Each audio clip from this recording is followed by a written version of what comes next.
உயிர். நீங்கள் உடல் அல்ல, நீங்கள் உயிர். இந்த உயிர் வேண்ட நேரத்தில் இருக்கும், அதுக்கப்புறம் வெளியான நேரத்தில் வெளியேறும். ஏன்னா இந்த வீடு ஒரு வாடகை, டெம்பரவரி. உன் பாவ கர்ம பொறுத்து தான் இந்த வீடு நீ வாடகை எடுக்கிற. உங்கள்கிட்ட காசு கூட இருந்தால் நீ பங்களோ வாடகை எடுக்க போகிற. ஆமாம் தானே? உங்கள்கிட்ட காசு பத்தாக்குறையில குடிசையில் வாழ்வீங்க, வாடகை, சிறு வாடகை கொடுத்து. அந்த மாதிரி தான் ஒவ்வொருத்தரும் அவங்க வினைப்பயனுக்கு ஏற்ற மாதிரி இந்த உடம்பை எடுத்து வந்துருங்க. அப்போ இந்த உடலுக்கு என்ன கொண்டு வந்தியோ அது நிச்சயமாக நடந்தே ஆக வேணும். அது யாராலும் தடுக்க முடியாது. தள்ளி போடலாம் தவிர, என்னது, கொஞ்சம் தள்ளி போடலாம் தவிர முடிவு கண்டிப்பாக வந்தே ஆகணும் எல்லாத்துக்கும். புரியுதுங்களா? அப்போ பாதிப்பு உடலுக்கு தர உயிருக்கு இல்லை. இந்த உயிரை அறிந்து கொள்ளுதான் குருமார்கள் நமக்கு வழிகாட்டுறாங்க. நீ இந்த உடல் இல்லைடா, இருக்கிறப்பவே அவங்க என்ன சொல்றாங்க, இந்த உடல் நீ இல்லை, இதுக்குள்ள இருக்க உயிரா இருக்கு, அதுதான்டா நீ என்பது அதுக்குள்ள வழிமுறை தான் சொல்லி தராங்க. அதுக்கு முன்ன உபதேசம் தான் நடக்கிறாங்க, அதுக்குள்ள பயிற்சி தான் கொடுக்குறாங்க தவிர உடலுக்கு யாரும் பயிற்சி கொடுக்கல. உடலுக்கு யாரும் பயிற்சி கொடுக்கல. ஆக்சுவலி பயிற்சியே நம்மளோட மனதுக்கு. இந்த மனம் இந்த உடல் நான் என்பதை நம்பி உட்கார்ந்துருக்கு. அதுக்கு தான் பயிற்சி கொடுத்து தெளிவுபடுத்தி, நீ என்பது இந்த உடல் அல்ல, நீ என்பது இந்த உயிர். இந்த உயிரை பிடி, இந்த உடலை பிடிக்காத. இப்போ நீங்களாம் இந்த உடலை பிடிச்சிருந்தனால்தான் இந்த கேள்வி உங்கள்கிட்ட உருவாச்சு. ஏன்னா நீங்க இந்த உடல் நீங்க தான் இப்போ நினைச்சிட்டு இருக்கீங்க, இந்த மனசு.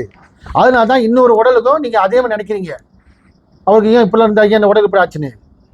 ஆனா உண்மையை நீங்க உயிரை, நீங்க இந்த உடலா இல்லை, நீங்க என்பது இந்த உள்ள இருக்கிற உயிர்.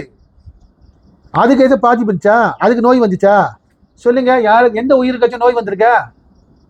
இல்லை. நோயெல்லாம் எதுக்கு? உடலுக்கும் மனதுக்கு தான். இது ரெண்டுமே நீங்க இல்லை. அப்போ ஒரு குருமாரங்கிட்ட நம்ம உபதேசம் ஆகிட்டோம், என் உடம்பு ஒன்றாவது, அது உங்களோட தவறான கருத்து, நீங்க தவறா புரிஞ்சுக்கிட்டீங்க. நீங்க தவறா புரிஞ்சுக்கிட்டீங்க, உங்க தவறான கருத்து. அப்போ அந்த குரு கிட்ட நீங்க சரியான போதனை தெளிவுபடலைன்னு அர்த்தம். ஒரு குரு உங்களுக்கு கொடுக்குற ஒவ்வொரு ஞானிகளும் சித்திரங்களும் பாடலை பார்த்தீங்களா, எல்லாமே இந்த ஆத்மா நிலையை உணர்றதுக்கு தான், அடையத்துக்கு தான் வழிகாட்டிட்டு இருக்காங்க தவிர இந்த உடலை பேணி பார்க்கலாம் இல்லை. இருக்கிற வரைக்கும் இந்த உடலை ஆரோக்கியமாக வச்சுங்க, இவ்வளவுதான் சொல்றாங்க அவங்க தவிர. ஆனால் கடைசி வரை இந்த உடலை உங்களால் பிடிச்சிட்டு இருக்க முடியாது. ஒரு நாள் நீங்க விட்டு போய் தான் ஆகணும். அப்ப புதுமையா ஒரு கர்மா உருவாக்காதுங்க. அப்ப அவர் குரு சொன்னாரு, நான் இன்னும் 5 வருஷம் தான். அவர் சொன்ன அர்த்தம் யாருக்கும் புரியல. அவர் புதுசா 5 வருஷம் எக்ஸ்டெண்ட் பண்ணல.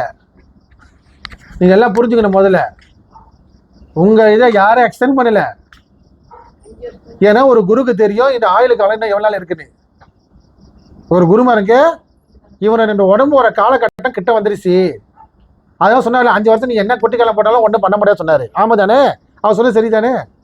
ஏன்னா அவருக்கு தெரியும் இந்த உடலோட கடுவு காலம் என்னன்னு.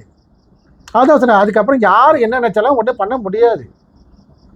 முக்கியம் என்ன, இந்த ஆத்மாவை உணர்ந்துட்டீங்களா? மீண்டும் இந்த மாதிரி உடல் வாடகை வீடு எடுக்காம இருக்கிறதுக்கு வழி தேடிட்டீங்களா? உங்க சொந்த வீட்டுக்கு போக வழி தேடிட்டீங்களா? அதானே தேவை. பாருங்க, கெட்டது செஞ்சவங்க நீங்க சொல்றீங்க, உங்க பாருக்கு கெட்டது, அவன் பாருக்கு அது நல்லது. அதுக்கு ஆமா தானே? அவனுக்கு அது நல்லா தெரிஞ்சனால தானே அவன் அப்படி அனுபவிச்சான். உங்களுக்கு அவன் செஞ்சது கெட்டது தெரிஞ்சால நீங்க அவனை காரி இது பண்றான். ஆனா உண்மையில யாரு கெட்டவங்க? யாரு கெட்டவங்க? ஏன் நம்புங்க சொல்றீங்க?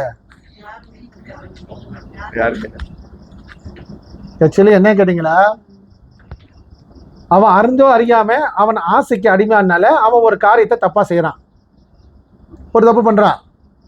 சரிங்களா? ஏன்னா அவன் அது விரும்புறான், அவன் அதுக்கு அடிமையா இருக்கான். அவனுக்கு வேற சிந்தனை இல்லை, அவனுக்கு வேற எந்த இதுல அடைஞ்சா போதுன்னு இருக்கான். இந்த பணத்தை அடைத்துக்காக உன்னை நானே அழிக்க கூட தயாரா இருக்க சொல்லி அவன் ஒரு முடிவுல இருக்கான். அது அவன் கர்ம வினைப்படி அவன் எண்ணங்கள் தோண்டுது, அவன் அப்படி செய்யறான். ஆனா அவனோட கெட்டவன் யார் தெரியுங்களா? அவனை பார்த்து நீங்க சொல்றீங்களே, ஐயோக பையன் நாசமா போறவன், இவன் உருப்பட மாட்டான்னு சொன்னீங்க பாத்தீங்களா? அப்ப உண்மையான கெட்டவன் யாரு? நீங்க தான். அவன் அறியாமையே செய்யறான், நியாயம் இருக்கு. நீங்க எல்லாம் தெரிஞ்சு நீங்க தப்பு பண்ணீங்களே. இவளை பக்தியில, இவளை தெய்வ வழிபாட்டுல, ஆன்மீக தியான பயிற்சி சொற்பொழிவு வாங்கியும் நீங்க சதா அவனை நினைச்சு சொல்லிக்கிட்டே இருக்கீங்க பாத்தீங்களா? அவன் உருப்பட மாட்டவனே. கடைசியில் யார் உருப்படாம போவா? நம்ம அவனை கெட்டவன் சொல்லி சொல்லி நான் கெட்டவன் ஆகிட்டேன். நீங்கள் என்ன பண்ணியிருக்கணும்? இறைவா, அவனுக்கு தெளிவான அறிவும், அவன் ஏதோ அறியாமல் செஞ்சிட்டு இருக்கான், நீ எப்படியாச்சும் அவனுக்கு நீ அவனுக்கு போதிச்சு அவனுக்கு தெளிவுபடுத்தான், அவனும் நல்லவன் தான். ஏன்னா அவனுக்குள்ளேயே அந்த இறைவன் தானே இருக்கிறாரு.